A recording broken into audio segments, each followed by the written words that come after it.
Tuesday we head back to the Bate to help the kids make another craft. This one is making several different masks that acquaint them with different cultures around the world. However, I'm not sure it helped their race relation skills. After that was the final day of the leadership training. The community members presented their polished ideas of things they can do to make the Bate more self-sufficient, and strategized on how they will make them happen. Things started to get a little hot. Not because of the ideas, but instead because the electricity went out. Blackouts have become a common occurrence in the Dominican Republic since Balaguer privatized the electric company during his reign. Now they purposefully will black out cities to demonstrate their power, causing major inconveniences. The next day is our last day with the kids at Bate Montecristi. We play some charades with the kids, and then in the afternoon have a huge party. Ariadne goes all out. Decorations, cake, and toys are all handed out to the children, and they finally get to show their parents the art projects they've been working on all week. A party of this magnitude is one the children have never likely seen before, and sadly may never experience again.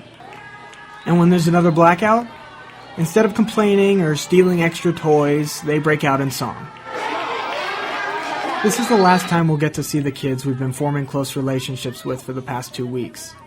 While we still manage to have fun, there's no doubt the party is laced with some bittersweet feelings. We enjoy some games and dancing before we say our final goodbyes and head on our way.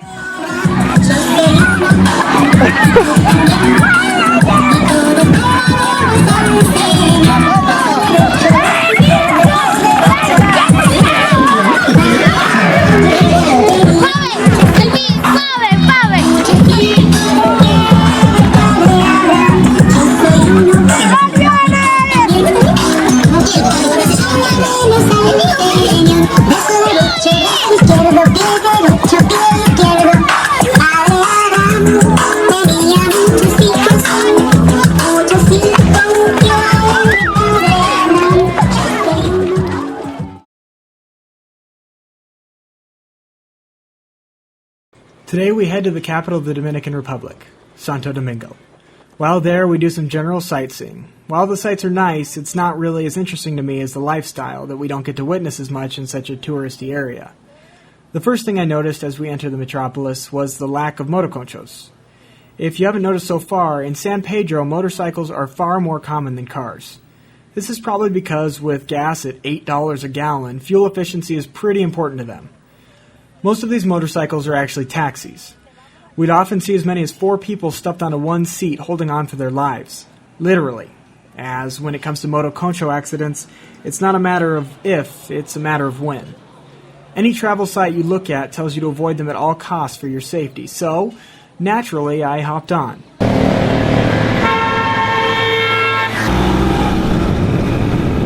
Manuel and I ride to the local grocery store. The ride is bumpy, erratic, and unnerving, but nothing I can't experience at Six Flags, although there's no seatbelts on this ride. I'd be a lot less likely to fall off if I could just grab onto my driver, which you'd assume I would do, but due to extremely negative feelings toward homosexuals, men straddling and wrapping arms around men on motorcycles is frowned upon. Being called a name would be the least of my worries, though, as if an openly gay person was seen walking around the streets of San Pedro at night, they'd likely be killed. Santo Domingo, however, is the one safe haven for homosexuals in the country, as they can walk the streets safely, only being harassed by the occasional passerby. After messing with some pigeons in front of the cathedral, we head to Boca Chica, the most tourism-driven area of the country, with numerous elaborate resorts and beaches. This is where the light-skinned, more attractive Dominicans often find jobs, as hotels go out of their way to keep tourists within their boundaries and away from reality, even going as far as to having skywalks installed to connect buildings. Many of the hotels quietly advertise things that you can get away with there, but not in the States. Edmundo de Sueza, who we talked with earlier, used to work in the tourism industry and is concerned about where things are headed. I think that there has been a development of tourism that has a very questionable angle, and that is a development of tourism not really emphasizing tourism to enjoy the natural resources of the country, but also a tourism inclined to offer a services related to sexual services because they want to have as much tourists come into the country as possible. Many of the hotels, allegedly, hook up guests with prostitute and drug contacts, which has likely helped boost the tourism industry, as Edmundo alluded to. Government-licensed prostitutes that most often work in the tourist areas must be tested for STDs once a week to make sure they stay clean to ensure the industry doesn't get a worse name than it already naturally has. We watch as the women's jefes, or pimps essentially, set up rendezvous for the women at what we eventually dubbed Old Creepy Guy Square. I was able to arrange an interview with one of the prostitutes for a small price to ask her why she decided to get involved in the sex industry. For my children. My husband doesn't support them and they can't support themselves, so they end up going hungry. They suffer a lot, but they close the door on me. I can't get another job. Her struggle to find other work is often the main reason women fall into this line of work. It often doesn't help their chances that roughly 50% of women in the DR are uneducated and can't read or write. She eventually went on to say that she typically gets paid between $60 and $120 per night and then has to split that 50-50 with her jefe. But she also said that sometimes men don't pay, and she's left with nothing. I then asked her what she likes and doesn't like about that line of work. I like that it's easy money, but to have to give your body is blah. To see a woman forced into doing a job that clearly disgusts her, just to feed her family, is hard to see.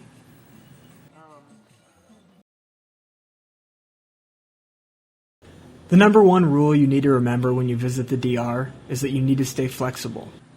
According to the schedule, you're supposed to visit Bate Monticoca today, which is home to a large number of prostitutes and not just by coincidence, has the second highest rate of AIDS in the country.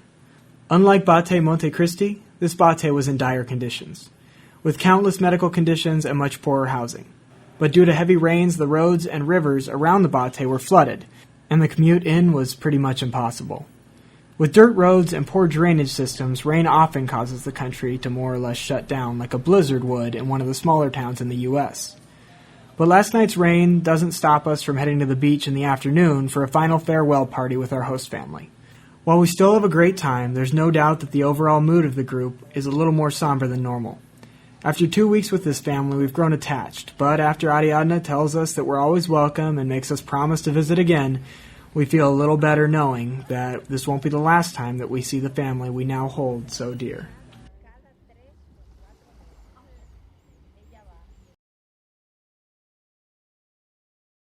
Our final day. We say our emotional goodbyes to the family and head to the airport to fly back to Chicago after another short layover in New York. An entire day of travel obviously gave me some time to think and reflect on my experiences from the past 2 weeks. Well, it's been eye-opening to say the least. After seeing what I've seen and meeting the fascinating people I've met, I'd be disappointed in myself if I didn't come away from this trip with a life-changing revelation. But how can you put 2 weeks of experiences into a few minutes of reflection? I witnessed homes made out of sheet metal. I heard life stories overflowing with injustice and suffering. I met mothers forced to sell their bodies to feed their children. But in these homes, I saw the smiles of welcoming families. Throughout the life stories, I heard no complaints. And from the mother, I saw her unselfishly making a sacrifice for the good of those she cared about. The citizens of the Dominican Republic have been through a lot, to say the least. A corrupt government mismanaging the budget in order to benefit themselves and leave the poor to suffer. A police force that accepts bribes to look the other way. Rents their uniforms and cars to criminals or gets involved in the drug trade themselves. An electric company that shuts off the power for hours at a time just to demonstrate their authority. Or an economy that practically bows to tourists and leaves the locals to hope for as much as a job shining their shoes. And who do they have to go to solve these injustices? It's safe to say there aren't many authority figures they can trust. With no one to go to or help in a time of need, danger, or crisis, Dominicans have to learn to fend for themselves. Some of the people tackle these challenges in different ways. While some go in search of food or housing materials in the trash, and some might attack or rob others to get by, most Dominicans work hard to be self-sufficient, making the best out of a bad situation, using agriculture, hard work, and religion to keep their spirits high. We could learn a thing or two from this resilience. Imagine what the U.S. would be like if we were forced to live in these conditions for as long as a week. There'd be an uproar. And yet Dominicans still wake up every morning with a smile on their face and a welcome, giving attitude. This inner strength has inspired me to look at my own situation and see what I really have to complain about. Alright, now here's where I'm going to preach at you for a second. But this is a documentary, not an infomercial, so I'm not going to ask for donations. This isn't meant to guilt you into action either, so I'm not going to ask you to organize a service trip or something. This is just my plea that you erase ignorance, challenge authority, and be aware of the conditions that actual human beings are living in. It's also a wake-up call. What do we have to complain about? These people live in conditions that we couldn't even imagine while I sit around complaining that my air conditioner isn't working. It's time that we step it up, appreciate what we have, and give our excess to those that don't have enough. It's time for us to start living more like the Dominican Republic.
Mickey Mouse?